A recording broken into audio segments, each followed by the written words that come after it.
Welcome to all the engineers. Last class में हम लोग राउथ हर्विट्ज का टाइप 2 प्रॉब्लम का प्रॉब्लम सेशन किए थे और आज टाइप 3 पढ़ना है। लेकिन मेरे पास कल कुछ मैसेजेस आए जिसमें कि इस क्वेश्चन को डिस्कस करने के बारे में कहा गया, तो एक बार हम इसको डिस्कस कर लेते हैं तुरंत, उसके बाद आगे बढ़ेंगे। देखिए, ये आपका होमवर्क का दिया हुआ है, टाइप 2 प्रॉब्लम का है। सॉल्यूशन देखिए इसका, s to the power 4 s to the power 3। देखिए यहाँ पर s स्क्वायर का पावर गायब है ना।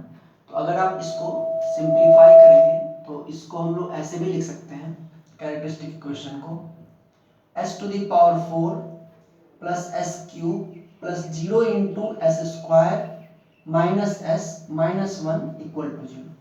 तो s4 s cube x square s to the power 1 s to the power 0। तो ये हो जाएगा 1, फिर s क्यूब का 1, फिर s स्क्वायर का 0, फिर s का -1, फिर यहाँ पे -1 और फिर 0। ठीक है, ये आ जाएगा।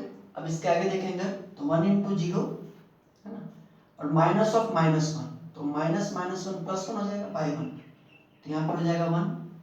ठीक है, फिर ये हो जाएगा 1 इंटू -1 -0 बाई 1, -1 हो जाएगा और यहाँ 0 हो जाएगा। फिर यहाँ अगर देखें तो 1 इंटू -1 और +1, माइनस ऑफ -1 +1 यानी 0 बाई 1 0, फिर यहाँ 0 और फिर यहाँ 0। देखिए तो ये रो आपको 0 का मिल गया, RJ1। देखिए जैसे ही हमें कोई भी रो कंप्लीट 0 का मिलता है तो यहाँ से आगे बढ़ने से पहले हम लोग को पता है ऑक्सिलरी इक्वेशन बनाते हैं और कुछ करते हैं, लेकिन मैंने आपको बताया था कि एक कंप्लीट रो 0 के मिलने का मतलब है कि एस प्लेन में सिमेट्रिकल पोल्स हैं, सिमेट्रिकल पोल्स। और वो सिमेट्रिकल पोल्स कैसे भी हो सकते हैं, वो सिमेट्रिकल पोल यहाँ भी हो सकते हैं, जितना इधर उतना इधर, मतलब माइनस से ए, ऐसा भी हो सकता है। जरूरी नहीं, एक जो बच्चे समझ लेते हैं कि ये आया मतलब जे ओमेगा एक्सिस पर, ऐसा कोई जरूरी नहीं है। हाँ, सिमेट्रिकल पोल्स होंगे, इतना पक्का है। अच्छा, एक और बात, अगर एक रो कंप्लीट 0 आ गया, इसका मतलब है कि सिस्टम स्टेबल तो होने वाला है नहीं। सिस्टम या तो मार्जिनली स्टेबल होगा और या तो अनस्टेबल होगा, या तो मार्जिनली स्टेबल होगा या तो अनस्टेबल होगा। क्योंकि अगर इसके पोल के कैलकुलेशन के बाद भी, है ना, अगर कुछ पोल्स, अगर मतलब इससे कैलकुलेशन करेंगे, ये एस स्क्वायर का हम लोग निकालेंगे ऑक्सिलरी इक्वेशन बना करके रूट, तो 2 पोल निकलेगा, तो 2 पोल का लोकेशन तो आपको पता चल जाएगा। बाकी 2 पोल अगर कोई साइन चेंज नहीं हुआ तो बाकी 2 पोल कहाँ होंगे, LHS में। तो LHS में पोल होंगे और ये मान लीजिए इसमें से जे ओमेगा एक्सिस पर आया है ना, जे ओमेगा एक्सिस पर आया तो मार्जिनली स्टेबल होगा, अगर रिपीटेड नहीं है तो। अगर जे ओमेगा एक्सिस पर नहीं, अगर मान लीजिए यहाँ पे साइन चेंज आ गया, तब तो राइट हैंड साइड में चला जाएगा। और अगर मान लीजिए कि इस तरह का हुआ और जे ओमेगा एक्सिस पर नहीं आया, तो भी इतना तो कंफर्म है कि सिमेट्रिकल पोल होगा। और सिमेट्रिकल पोल होगा मतलब एक पोल अगर इधर होगा तो दूसरा पोल इधर होगा, सिस्टम क्या होगा, अनस्टेबल। मतलब कि एक कंप्लीट रो 0 दिखते ही, अगर ऑब्जेक्टिव की बात है, सिंपल आपसे पूछ रहा है कि whether system is stable, unstable, marginally stable, तो स्टेबल का ऑप्शन तो आप ऐसे ही हटा सकते हैं कि स्टेबल तो होगा नहीं, या तो मार्जिनली होगा या अनस्टेबल होगा। अब मार्जिनली है कि अनस्टेबल है, उसके लिए हम आगे कैलकुलेशन करेंगे। और एक और बात कंफर्म है कि जरूरी नहीं है कि अगर एक रो 0 आया तो पोल्स जो ओमेगा एक्सिस पर ही मिले। इसलिए ये क्वेश्चन थोड़ा इंपॉर्टेंट हो जाता है, क्योंकि इस क्वेश्चन में जो पोल्स आएंगे वो जे ओमेगा एक्सिस पर नहीं आएंगे, even if complete row is 0। यही है, तो ये बहुत बड़ा इंपॉर्टेंट है। इसको देखते मत कहिए कि जे ओमेगा एक्सिस पर पोल होंगे। पोल्स सिमेट्रिकल होंगे, कहाँ होंगे, उसके लिए तो ऑक्सिलरी इक्वेशन बना करके इसको सॉल्व करना पड़ेगा। ठीक है, तो इसको जरा करते हैं। तो ऑक्सिलरी इक्वेशन इसका कैसा हो जाएगा, देखिए ऑक्सिलरी इक्वेशन 1 ये वाला लेंगे S square minus 1 into S to the power 0, यानी कि S square minus 1 equal to 0, therefore s square equal to 1 और therefore s equal to plus minus 1, s equal to plus minus 1 मतलब एक पोल यहाँ पर है 1 पर, तो एक पोल कहाँ पे है -1 पर। सिमेट्रिकल पोल्स सिस्टम कैसा है? अनस्टेबल। क्यों? क्योंकि राइट हैंड साइड पे एक पोल है, तो सिस्टम अनस्टेबल तो यहीं से निकल गया। दो पोल के बारे में पता चल गया, सिस्टम कैसा है सो पता चल गया। अब बाकी पोल्स कहाँ होंगे उसके लिए स्टेबल को आपको कंप्लीट करना पड़ेगा। तो स्टेबल कंप्लीट करने के लिए क्या करेंगे? ऑक्सिलरी इक्वेशन का डेरिवेटिव करेंगे। तो डेरिवेटिव क्या हो जाएगा? 2s प्लस 0, ठीक है। तो 2s प्लस 0 मतलब क्या हो गया कि हम यहाँ पे जो हमारा s है इसके जगह क्या लिखेंगे? 2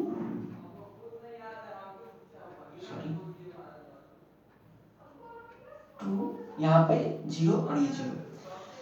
आगे बढ़े तो 2 into minus 1 minus 2, 2 into minus 1 minus 2 minus 0 by 2, minus 2 by 2, 2 into minus 1 minus 2 by 2 मतलब minus 1, 0 0।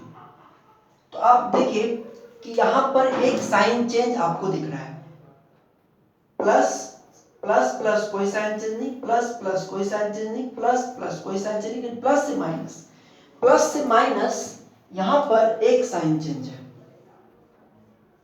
One sine change.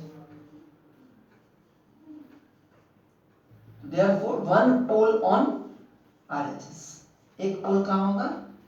Right hand side पे।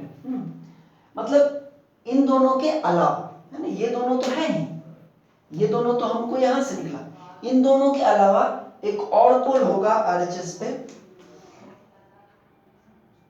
ठीक है। और तो 3 पोल हो गया और एक और पोल कहाँ होगा? लेफ्ट हैंड साइड पे कहीं होगा, जो मेरा इस पर नहीं होगा, ठीक है।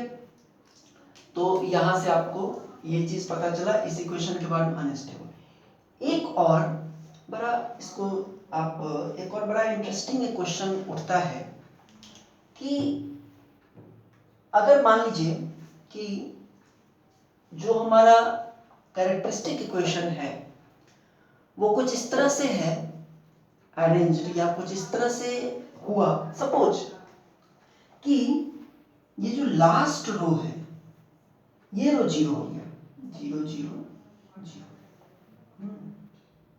देखिए अगर इस तरह का सिचुएशन है, सपोज हम जस्ट एक ये कर रहे हैं कि यहाँ पर इन सब जगह पे कुछ, ये तो क्वेश्चन हो चुका है, दैट इज ओवर। तो ये यहाँ पर कुछ वैल्यूज हैं टू समथिंग, हम यहाँ पर कुछ लिख नहीं सकते, क्योंकि लिखेंगे तो वैल्यूज कुछ ABCD I am writing something कुछ इस तरह से है, ताकि नीचे का जो S0 का रो है ये कंप्लीट 0 हो गया। तो क्या करें, है ना। तो आगे कैसे, आगे का राउट टेबल तो कंप्लीट है, लेकिन अगर ये कंप्लीट रो 0 हो गया तो आगे क्या करें और किस तरह से क्या हो। देखिए ऐसा कंडीशन पॉसिबल ही नहीं है, क्योंकि देखिए एक कंप्लीट रो 0 आने का मतलब है कि पोल शुड बी सिमेट्रिकल। एक कंप्लीट रो 0 आने का मतलब है कि पोल को सिमेट्रिकल होना चाहिए, और पोल को सिमेट्रिकल होने का मतलब है कि पोल को इवन होना चाहिए, 2 या 4 या 6 8 इवन। और इवन पोल हम लोग को जब भी एक रो 0 आता है तो हम लोग पोल्स कैसे निकालते हैं? ऑक्सिलरी इक्वेशन से निकालते हैं, है ना, ऑक्सिलरी इक्वेशन से निकालते हैं। तो अगर एक रो कंप्लीट 0 आया इसका मतलब है कि पोल्स को सिमेट्रिकल होना है, सिमेट्रिकल मतलब इवन में पोल्स को होना है। और पोल का लोकेशन निकलेगा कैसे? ऑक्सिलरी इक्वेशन से। मतलब ऑक्सिलरी इक्वेशन का जो पावर है, जो s टू द पावर वाला टर्म है, ऑक्सिलरी इक्वेशन के पावर को इवन होना चाहिए। ऑक्सिलरी इक्वेशन का पावर इवन होगा तो इवन रूट्स मिलेंगे और सिमेट्रिकल रूट्स मिलेंगे। यानी कि ये बहुत इंपॉर्टेंट पॉइंट ध्यान में रखिएगा कि ऑक्सिलरी इक्वेशन जब भी हम बनाते हैं राउथ हैर्विट्ज में, उसका पावर हमेशा इवन होता है। तो अभी जितने भी प्रॉब्लम्स आपने किए किसी में भी आपको ऑक्सिलरी इक्वेशन का पावर ऑड नहीं मिलेगा, किसी में भी आपको कंप्लीट रो जीरो इवन वाले मतलब एस स्क्वायर वाले में या S4 वाले में, या मान लीजिए S6 है S4 में, S स्क्वायर में, S0 इवन वाले में आपको कंप्लीट रो जीरो मिलेगा ही नहीं, क्योंकि इवन वाले में कंप्लीट रो जीरो आने का मतलब है कि अगर आप इसका ऑक्सिलरी इक्वेशन बनाएंगे तो उसका पावर होगा टू दी पावर 1, यानी उससे एक पोल निकलेंगे। और ये हमारे इस राउथ टेबल या राउथ कंडीशन, हर्ट्ज कंडीशन कोई सेटिस्फाई नहीं करता है, क्योंकि ये क्या कह रहा है, अगर एक पोल जीरो आया, अगर एक रो जीरो आया, इसका मतलब कि पोल शुड बी सिमेट्रिकल। सिमेट्रिकल मतलब पोल शुड बी इवन। तो इवन का मतलब है कि ऑक्सिलरी इक्वेशन का पावर भी क्या होना चाहिए, इवन होना चाहिए। ठीक है, तो इस बात को ध्यान में रखना है कि ऑक्सिलरी इक्वेशन का पावर हमेशा इवन होता है और कंप्लीट रो जीरो हमेशा ऑड का ही आएगा, 1 का आएगा या 3 का आएगा, ताकि उसके ऊपर वाले का ऑक्सिलरी इक्वेशन नहीं है। ठीक, अच्छा एक और बात, इसी में एक और बात आ गई। एक और बात यह है कि ऑक्सिलरी इक्वेशन जो होता है वो हमेशा मेन कैरेक्टरिस्टिक इक्वेशन का फैक्टर होता है। ठीक है, देखिए एक तो तरीका ये है, आपके पास ऑक्सिलरी इक्वेशन आपको मिल गया, जैसे यहाँ पर पोल्स कंप्लीट जीरो आ गए रो, उस पर क्या आप करते हैं, ऑक्सिलरी इक्वेशन लिखते हैं, और उसके बाद आप ये करते हैं कि पोल्स निकालने के लिए आप क्या करते हैं कि इसको सॉल्व करते हैं, यहाँ से रूट्स निकालते हैं, ये सब करते हैं। एक और भी तरीका है कि जो ऑक्सिलरी इक्वेशन आपने बनाया उसको मतलब मेन कैरेक्टरिस्टिक इक्वेशन में इससे डिवाइड कीजिए, कंप्लीट फैक्टर है, पूरी तरह से कट जाएगा। और उसके बाद जो कोसेंट में बचा उसको आप फिर से राउथ टेबल निकालिए, बिल्कुल सेम रिजल्ट आएगा जो कि इसमें आ रहा है। तो खैर लेकिन ये ज्यादा बेटर है, इसी से हम लोग सारा काम कर लेते हैं। तो 2-3 बात जो डिस्कशन में सामने आ गई कि एक तो ये कि ऑक्सिलरी इक्वेशन का पावर हमेशा इवन रहेगा, दूसरा ये कि ऑक्सिलरी इक्वेशन एक फैक्टर है कैरेक्टरिस्टिक इक्वेशन का, और ये इक्वेशन आप समझ ही गए, और ये कंप्लीट रो जीरो हमेशा ऑड वाले के S³ S5 S to the power 1 इसी में कंप्लीट रो जीरो आ सकता है। ठीक है, अब आगे बढ़ते हैं टाइप 3 प्रॉब्लम पे आते हैं। ठीक है, थैंक यू।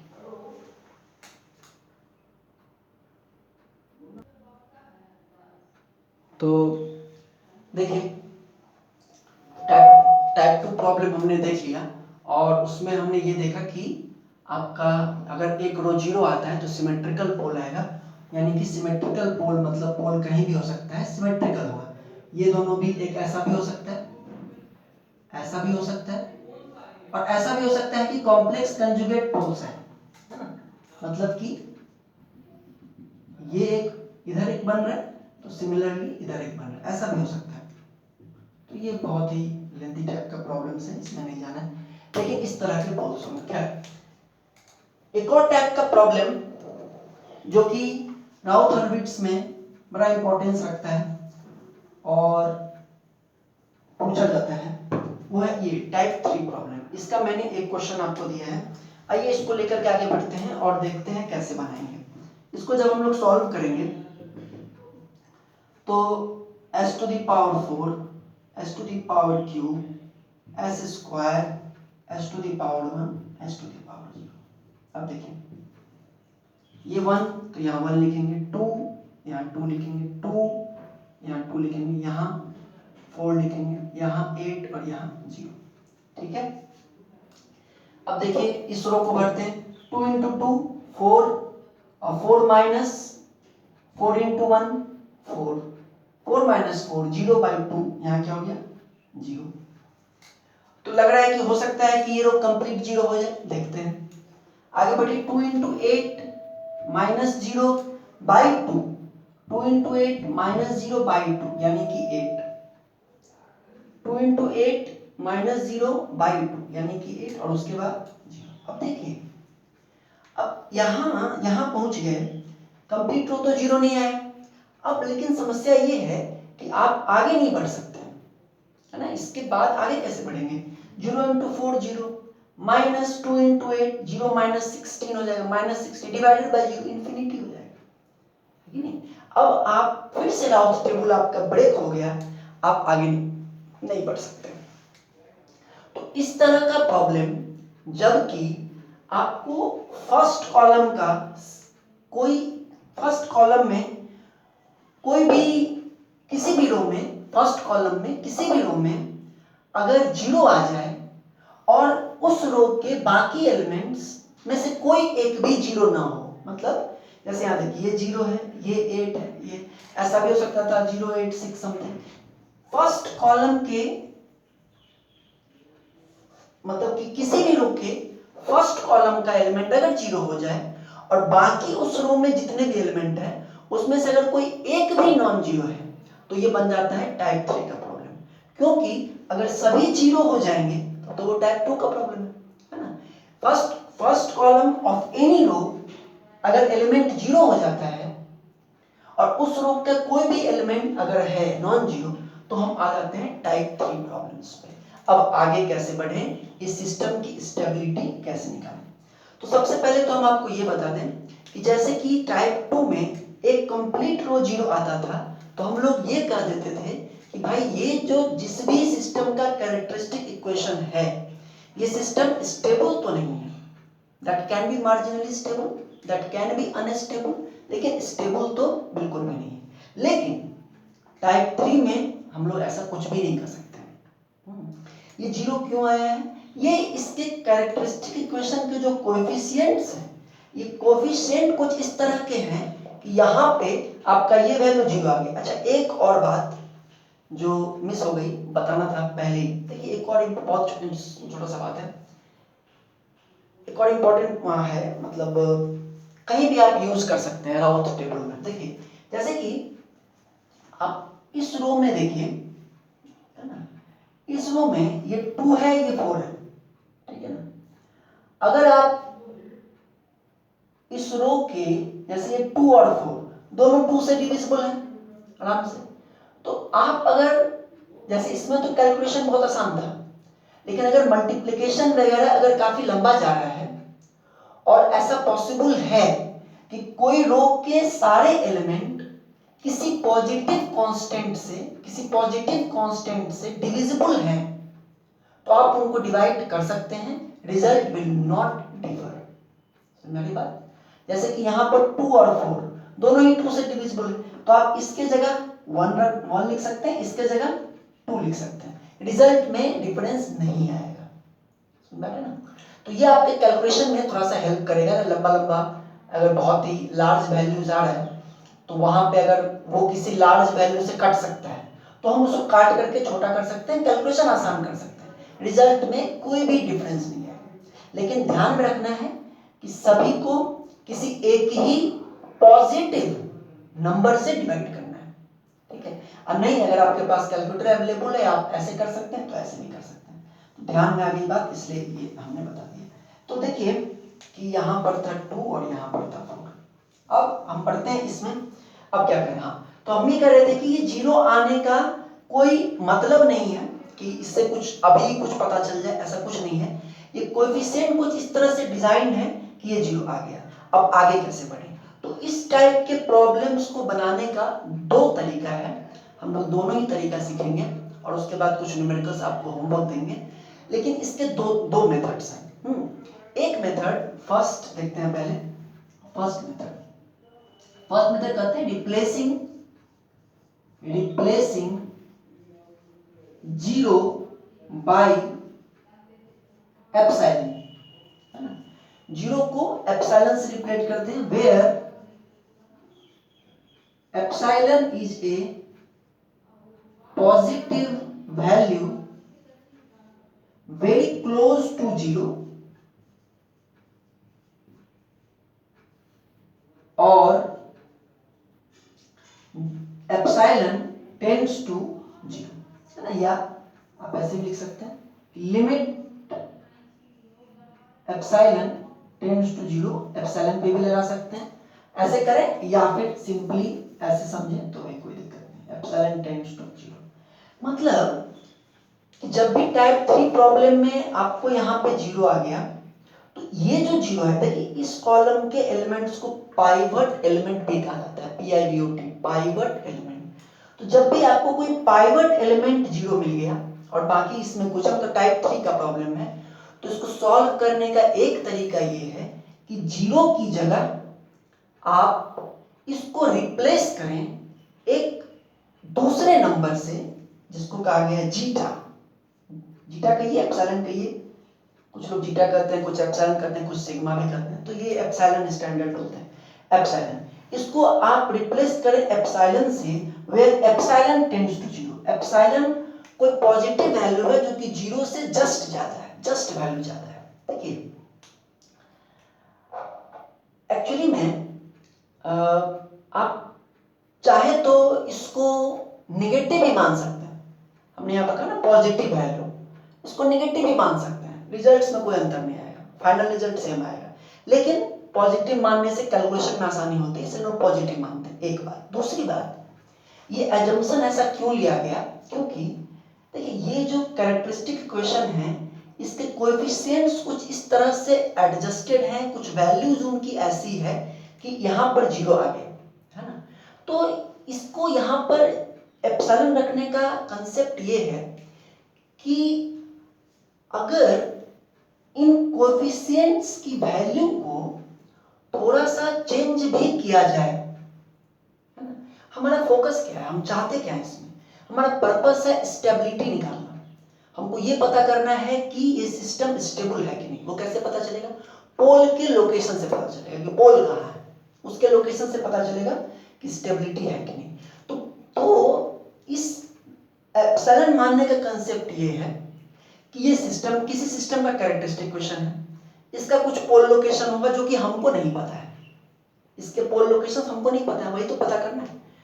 तो अगर इसके कैरेक्टरिस्टिक इक्वेशन की वैल्यूज में हम कुछ स्लाइट चेंज करें, 1% चेंज करें, +1% या -1% चेंज करें, तो उसको चेंज करने से उसके पोल लोकेशन पर कोई बहुत ही खास अंतर नहीं पड़ेगा। मतलब कि सिस्टम अगर स्टेबल था तो चेंज करने के बाद भी स्टेबल ही रहेगा, और अगर अनस्टेबल था तो चेंज करने के बाद भी अनस्टेबल ही रहेगा।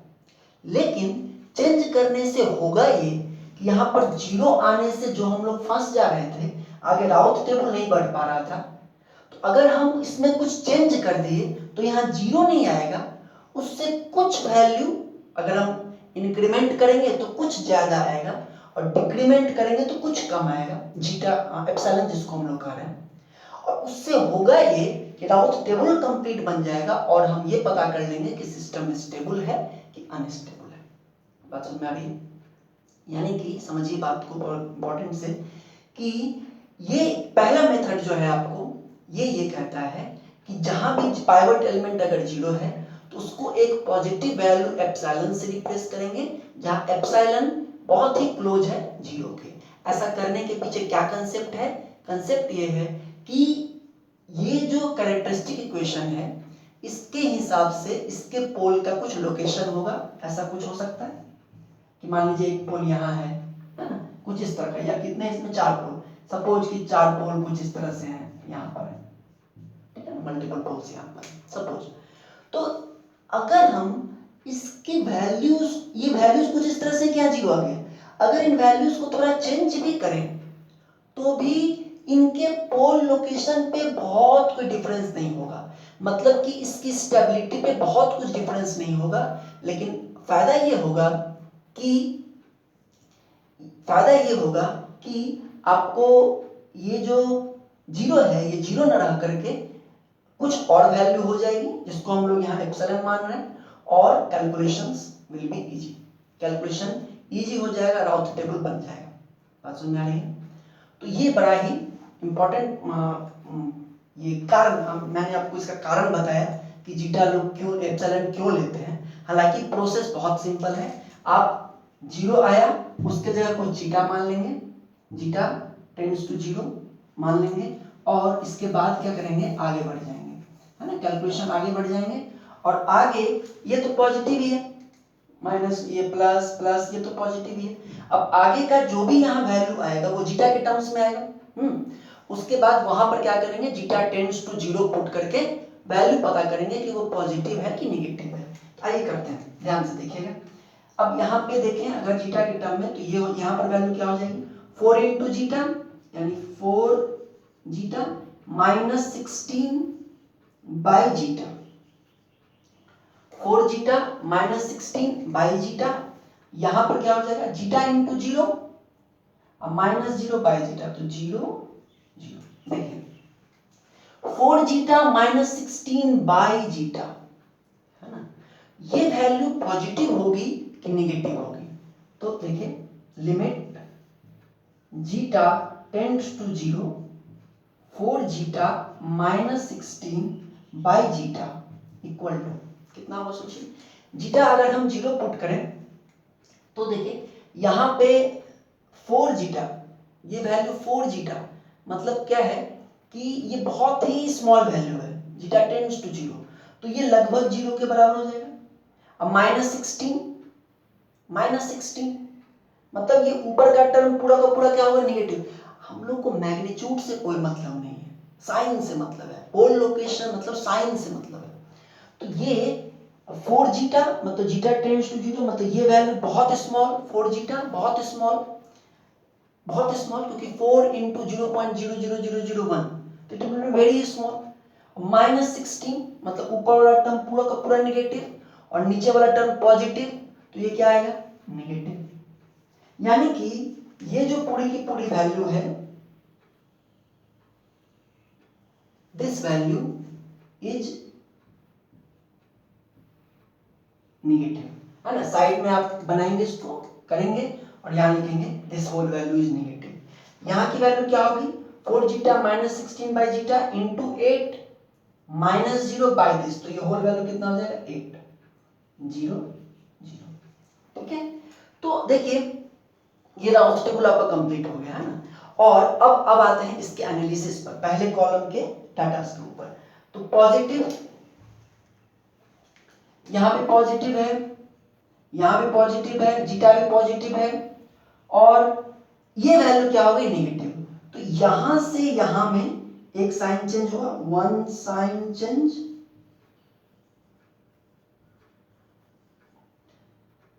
है ना। यहां से यहां में एक साइन चेंज, ये पॉजिटिव था और ये पूरी की पूरी वैल्यू क्या है, निगेटिव। तो एक साइन चेंज यहां हुआ और निगेटिव से फिर यहां क्या मिला, पॉजिटिव, तो एक साइन चेंज फिर यहां, one sine change. So therefore number of sign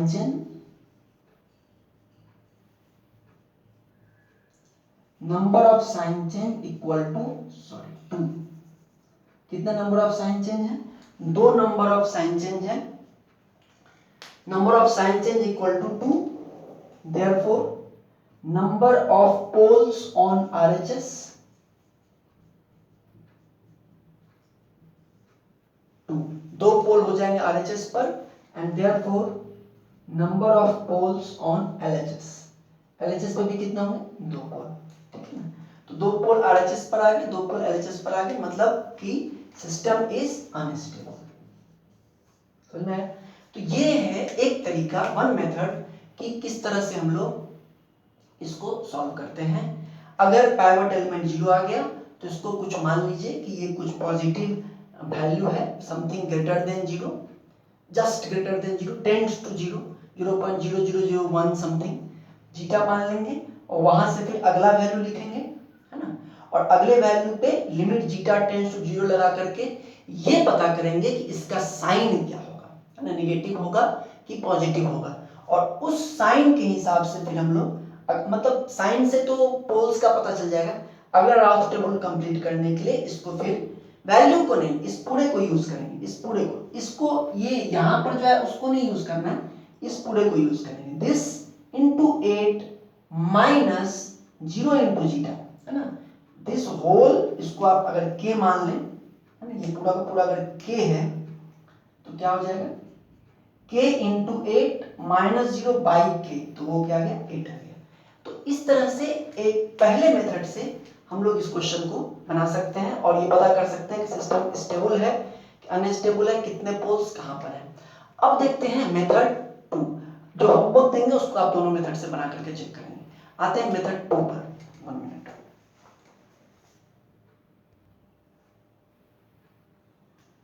देखिए यही क्वेश्चन है अपना, सेम क्वेश्चन, इसको सेकंड मेथड से बनाएंगे। तो सेकंड मेथड क्या है, method 2,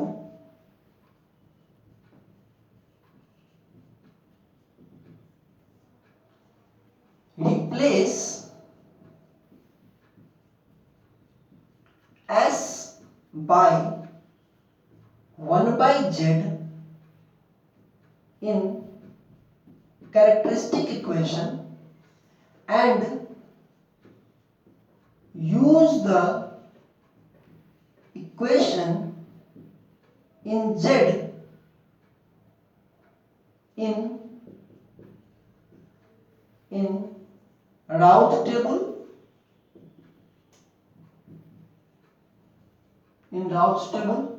and find pole location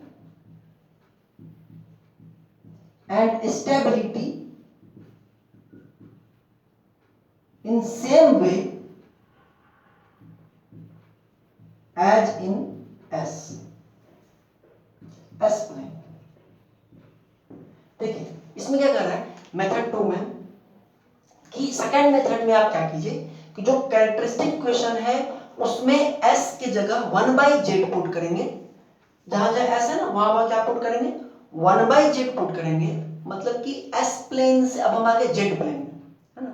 जहां जहां s है वहां 1 by z पुट करना है और 1 by z पुट करके एक इक्वेशन बनाना है और फिर उस इक्वेशन को उसी तरह से एनालिसिस करना है, उसी तरह से राउल्ट टेबल बनाना है, उसी तरह से सारा कुछ करना है और सेम एनालिसिस करनी है जो हम लोग एस प्लेन के लिए करते हैं। जो एस प्लेन के लिए करते हैं वही चीज आपको जेड प्लेन मतलब जेड में कन्वर्ट करके भी करना है। तो चाहे तो आप इप्सन वाले मेथड से बनाएं या इस मेथड से बनाएं। तो हम इस मेथड से भी इस क्वेश्चन को बनाने का प्रयास करते हैं। मेथड 2 से कैरेक्टरिस्टिक इक्वेशन में जो s है, जहां जहां s है वहां s के जगह पुट करेंगे 1 by z। तो this implies that s to the power 4 characteristic equation जो है आपका 2s cube plus 2s square plus 4s plus 8 equal to 0। Replace s by 1 by z। s को 1 by z से replace करें। This implies that 1 by z to the power 4 plus 2 by z to the power 3 plus 2 by z square plus 4 by z plus 8 equal to 0। क्या हो जाएगा, z to the power 4 LCM हो जाएगा, correct. तो z to the power 4 यहाँ 1 हो जाएगा, 1 plus 2z square plus 4z cube plus 8z to the power 4 equal to 0। तो आपका नया जो कैरेक्टरिस्टिक इक्वेशन आ गया z के फॉर्म में वो है 8z to the power 4 plus 4z cube plus 2z square plus 2z plus 1 equal to 0। अब जरा देखते हैं कि इसको देख करके देखते हैं कि क्या होता है। अब क्या करेंगे, अब इसी क्वेश्चन को हम लोग राउल्ट टेबल पे ड्रॉ करेंगे। तो z to the power 4, z to the power cube, z square, z to the power 1, z to the power 0। और आप देखिएगा कि ऐसा करने से आपको वो जो पाइवट एलिमेंट के 0 आने वाला जो टेंशन था वही चीज खत्म हो जाएगी, सीधे सॉल्यूशन मिल जाएगा। जरा इसको सॉल्व करें तो यहाँ हो जाएगा 8, नेक्स्ट यहाँ हो जाएगा 4, उसके बाद यहाँ हो जाएगा 2, फिर नीचे भी हो जाएगा 2, ठीक है ना।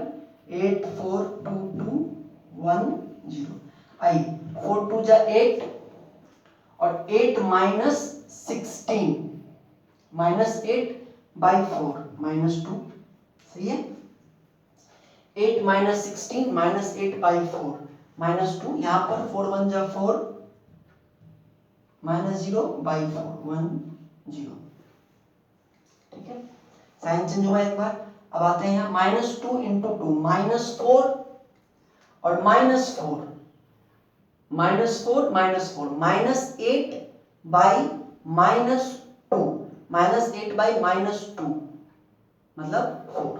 तो यहाँ पर क्या हो जाएगा 4, ठीक है। यहाँ पर क्या होगा -2 × 0 -0 0। यहाँ पे देखिए 4 × 1 1 -0/4 1। देखिए मेन इंपॉर्टेंट ये है नंबर ऑफ साइन चेंजेस। उसमें कितना था, 2 बार साइन चेंज आया था। क्या यहाँ भी 2 बार है? ऑब्वियसली 2 बार है। प्लस प्लस यहाँ पर हुआ एक साइन चेंज, 1 साइन चेंज, ठीक है। प्लस से माइनस, फिर माइनस से प्लस, एक और साइन चेंज हुआ, 1 साइन चेंज, है ना।